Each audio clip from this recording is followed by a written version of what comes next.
یہ ایسے تو گلے میں پھنسے ہڈی کی طرح اٹکتا ہی جا رہا ہے. دل جلوں کو لمبی عمر کی دعا نہیں دیا کرتے سسی جی.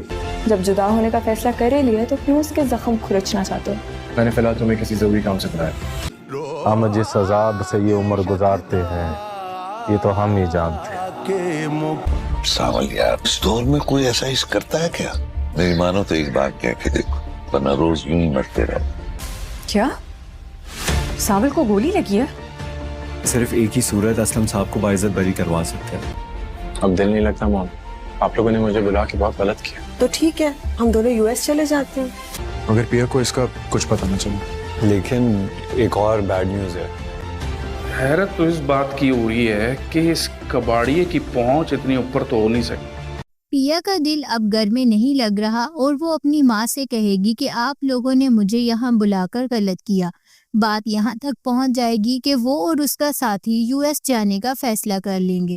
دوسری طرف کہا جائے گا کہ جب جدائی کا فیصلہ ہو چکا ہے تو پھر پرانے زخموں کو بار بار کیوں خریدا جا رہا ہے. ادھر اسلم صاحب کو باعزت بری کروانے کی صرف ایک ہی صورت باقی رہ گئی ہے، لیکن پیا کو اس بارے میں کچھ بھی معلوم نہیں.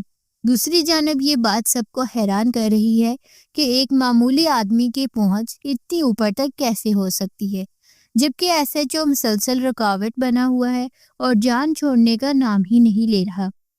سسی کہے گی کہ ہم جس اذیت اور کرب سے یہ زندگی گزار رہے ہیں اس کا اندازہ صرف ہمیں ہی ہے. آخر میں کہانی ایک بڑے فیصلے اور آنے والے طوفان کی طرف بڑھتی نظر آ رہی ہے. اب دیکھنا یہ ہے کہ سچ سامنے آئے گا یا سازش جیت جائے گی.